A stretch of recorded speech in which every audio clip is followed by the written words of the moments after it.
r/NoSleep. Posted by u/HeadOfSpectre. I played the mall game, the prize was worth everything. Part 2. I wasn't sure how much longer I'd be able to keep moving. It had been 10 hours at that point, but it felt like days. At the sound of the announcement, I looked back towards the hunter behind me.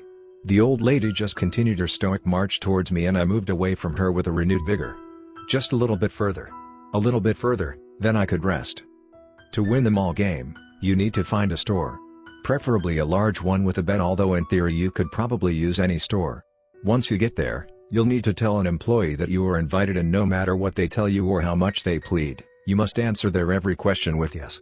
After that, they will take you to a safe place where you can sleep and you can finally claim your prize. Thoughts of Abigail filled my mind as I made my way to a local department store. It was large and I knew they sold mattresses. It seemed like the ideal place to go for the final part of the game. As I stepped inside, I looked back towards the hunter behind me. It had kept up its steady pace, and though I'd been told I wouldn't have to worry about it for much longer, I was still worried. They were still about 40 feet back by the time I entered the store, and with the last of my energy I made myself jog over to a nearby customer service counter. The kid working there couldn't have been older than 16. He was tall and plain-looking with glasses and acne. He seemed a little annoyed that I'd come up to him. "How can I help you?" he asked crossly. "I am invited," I replied, my eyes meeting his and hoping desperately for a reaction. He stared back at me and frowned before he nodded. "Okay," he said. His voice was softer now. Understanding even. He left the desk and headed further into the store, gesturing for me to follow. I looked back. The old lady had followed me inside and still tailed me, although she seemed slower than before. She seemed to be watching me instead of hunting me now. I let the young man lead me to the bedding department where several mattresses waited. He stopped in front of one of them and looked back over at me. His expression was dour and uncertain. "Are you sure about this?" he asked. "If you accept, you may not like what you find." "Yes," I replied. I kept my tone even. The kid didn't seem to like that. "I don't think you understand," he said. There was more urgency in his voice now. "Look, you won. That's obvious. Why don't you take the win and go? I really don't think this is worth it. Are you really going to accept the invitation?" "Yes," I replied again, and I saw frustration rising in the boy's eyes. "Why? What could be so important that you'd actually accept? Do you actually know how much danger you're in? Are you fucking stupid? Suicidal? What? If you do this, you may not come back anyways. Those prizes have a price, and one day, it must be paid back. Are you really going to accept the invitation?" "Yes," I replied again as I saw the boy's frustration turn into rage. I wasn't offended by it. This was all part of what needed to be done. A final test of resolve before I could claim my prize. It was trivial compared to what I'd already been through. "Fuck you. I hope you get ripped apart. What do you think is so important that you go this far? Money? Knowledge? Something else? It's not worth it." His expression hardened. "Abigail is dead, Michael." The fact that he said my name sent a chill through me, and he knew he'd caught me off guard. "Oh yeah. I know who you are, Michael Warren, and I know you're wasting your time. Why would you torture yourself by going down to see her? What do you think she'll say? Is this worth it, dipshit? Huh? Is it? Are you going to accept the invitation?" "Yes," I replied. "Fuck you." Angry tears began to stream down the kid's face. "Don't do this. Please. Don't do this. Don't. You don't need to throw your life away. I'm telling you, you're going to die if you accept." He grabbed me by the shoulders, his tearful eyes meeting mine. I stared back without emotion. This too was part of the test, and when all was said and done, the kid probably wouldn't even remember a word he'd said. "Are you going to accept the invitation?" he asked one last time. "Yes," I said. He looked into my eyes, tears still flowing before wiping them away. "Fine." The kid spat. "Fine. Do what you must." With that, he pulled away from me and took off. From the corner of my eye, I saw the old lady standing there. She was close enough where I should have felt a drop in temperature, but instead she just stood still and watched me calmly. Her expression was stoic and impossible to read. I stared back at her and she let out a huff of approval. "Decently played, I suppose," she said. Her voice was deeper than an old lady should have been. There was a coldness to it. I didn't reply. I didn't know how to, and I suspect I didn't need to. Without a further word, the thing that looked like an old lady turned and walked away from me. I was alone with the bed and there was only one thing left to do. My body was exhausted from the day. The bed was soft and welcoming when I lay down on it, and as the mall closed, I shut my eyes and drifted off into a dreamless sleep. When I awoke, the world was quiet. The lights were off, but I could see a pinkish twilight shining through the windows of the department store.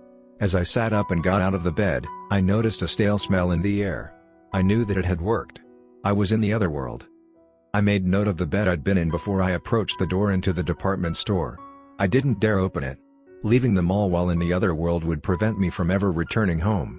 I saw a few idle cars waiting in the parking lot, and on the street beyond them, I thought I caught glimpses of dark figures moving about. I didn't try to look too closely at them. The sky above looked to be an ominous pink. I stared up at it and felt as if it was staring back into me before I pulled away from the door and headed back towards the interior of the mall itself. The whole place seemed to be in a state of disrepair. Broken glass and debris littered the floor. Food I passed in some of the aisles was spoiled, and silence enveloped the place like a cloud. I could hear my footsteps echoing off the walls as I walked through the hallways of the mall and looked for a pathway down to the treasure I so desperately sought. It didn't take me long to find it. Over the past several hours, I had become very familiar with the layout of the mall. It was easy to tell when something was out of place, and the stairway on the ground level that inexplicably led downwards was certainly out of place. I approached it slowly and I could see a dim red light shining from down below. It pulsated like a heartbeat. I began my descent, unconsciously holding my breath as I did. My footsteps echoed off the marble floor beneath me as I set foot down into the lower level. I'm not sure exactly what I expected to see down there. Another mall level, wasn't it? In fact, what I found there seemed mundane compared to what I was expecting. I could see countless storefronts, most of them recognizable. The only catch was that they were empty. Neon signs and posters advertised video games and movies. I spotted what looked like some sort of kiddie ride in one corner and some sort of massage parlor in the other. This was what I'd come so far for? No, not quite. The accounts I'd read of the mall game said that there were a few different prizes one could choose. The first was worldly possessions, and everything I saw me certainly seemed to fit the bill. While there were things that tempted me, shallow things like games, rides and movies weren't what I had come so far for. These prizes have a price, the kid had said before I'd slept. No doubt if I touched anything, I'd need to give it back at some point. I looked straight ahead and began to walk again.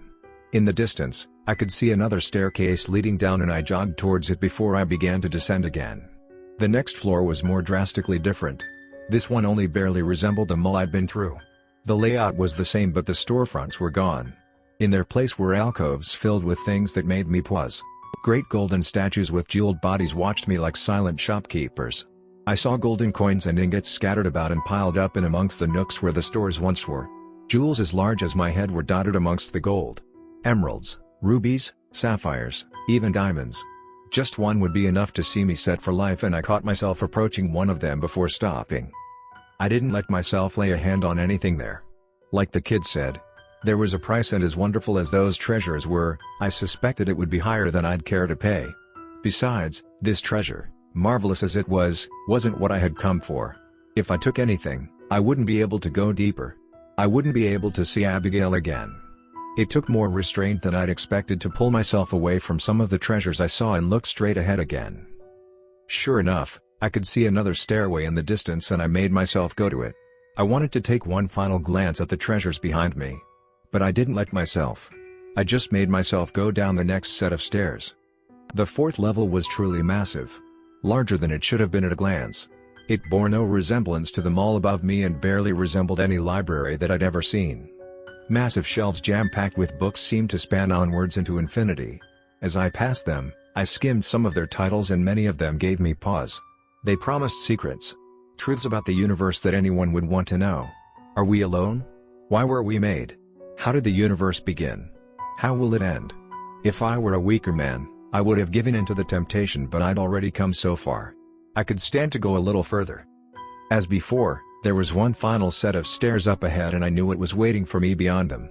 I tore my gaze away from the books as I approached the stairs and began my final descent, and there I found myself on a city street. The street was a familiar one I'd seen before. It stretched onwards into the night, and when I looked up, I could see the stars above me. When I looked back, I could see stars. This place made no sense. But after all I'd gone through, I can't say it surprised me much. The street looked just as it had on that Halloween night, several years ago. The night that Abigail and I had taken that ghost walk around town. Our very first date. "There must be someone very important to you if you've come all this way," a voice said, and I turned to address it. The old woman who'd hunted me through the mall stood patiently before me. Her expression seemed a little softer than before. "Yes," I said, "yes, she is very important." The old woman cracked a knowing smile. "Very well then. I'll leave you to it. But know that of each reward here, you may only have one. One luxury, one treasure, one secret, and one more hour of time with she who you've lost." My heart sank for a moment, but I nodded. "I understand," I said. The old woman nodded back at me before she took off down the street. I watched her go. I didn't realize I'd been holding my breath until I heard her voice. "Mikey?" She was behind me. I knew that voice. I knew her. Slowly, I turned to face her, and when I saw her standing on the sidewalk, dressed as she'd been the day she died, I broke. Tears filled my eyes as I ran to her and scooped her up in my arms, holding her so tightly that I was sure I'd never let her go. I felt Abigail's arms close around me in turn, and in that moment, I knew I was home. I looked up at her and cupped her cheeks as I kissed her. "Mikey, what are you doing here? Did you?" "No. You're not?" "I'm alive," I promised her. I played the mall game and I won. I get to see you again." I saw her eyes widen for a moment. Disbelief, fear, and finally excitement crossed her face and culminated in that smile I loved so dearly. That smile made everything worth it. "You actually played the mall game?" she asked. "Oh my God. You dumbass. You really did, didn't you?" "I really did," I said. "I had to see you one more time. I had to say goodbye." She caressed my cheek, her smile fading slightly. She didn't speak. She didn't need to. I could see the tears welling up before she kissed me one last time. We talked. For one last time, she and I sat at the place where we had began and we talked. Maybe it wasn't much, but it was enough for me. I told her I loved her. I told her I was sorry. I told her that I didn't know what I'd do without her, and as I spoke, as I cried, she held me close. "You're gonna be all right," she promised me. "Death is scary, but it's peaceful too. I'm okay. You don't need to worry about me. So just worry about you, all right, Mikey?" She brushed my hair from my eyes. "I know it's going to be hard, but when you get back up there, keep going. You've still got a life to live. Don't waste it. I'll be down here when you're done. I promise." I almost laughed at that. She giggled a little bit too. "I just don't know if my life will ever be the same without you, though," I said. She shrugged. "Who says that's a bad thing? Look. I know we didn't get to do everything we wanted to while I was up there. But that doesn't mean you should give up on it. It's okay if you need some time, but when you're ready, find someone. You deserve to be happy, Mikey, and I don't want you lingering on me. Like I said, I'll be here, and when we see each other again, I want to hear all about the things you did. Go out and live your life, baby. Do it for me." Her cold hand closed over mine. I squeezed it affectionately. "All right. I promised, when I'm ready, I will." She kissed my cheek as she wrapped her other arm around me, and we cuddled close as our time ran out. In the distance, a clock chimed and I looked up. Our hour had passed and we both knew it. Abigail let go of my hand and stood up. "You should go. I'll see you soon, I guess. Hopefully not too soon." She forced a smile and I did the same. "Hopefully," I replied. "Take care of yourself, okay? I always do. You too, Mikey. You too." She walked me to the stairwell. I gave her one last parting look and she offered me a reassuring smile before she let go of my hand. Part of me wanted to beg her to come with me. But I knew it wasn't possible. There was no undoing what was done. All I could do was live with it. I began to ascend the stairs, tears still in my eyes. At the top, I found the first floor of the mall. Not the library. I looked back down towards the stairs only to see that they were gone. There was only a plain tile floor behind me. Tears streamed down my cheeks, but I still found it in myself to smile. Whatever price I'd have to pay one day, it would be worth it for that one moment I'd gotten. It wasn't enough. It would never be enough. But it was better than what I'd had. I returned to the department store where the bed waited for me and lay down once more. I wiped the tears away one last time before I drifted back off to sleep. When I awoke again, the mall was opening for the next day. As the doors unlocked, I stepped out of them and looked up into a familiar blue sky. The cool air was crisp in my lungs as I walked away from the mall. My grief still felt heavy in my soul, but the burden felt a little lighter. As I left them all behind, I walked towards an uncertain future. I didn't know what lay ahead of me, but for the first time since Abigail died I felt hopeful, and I knew that one day, I would be alright again.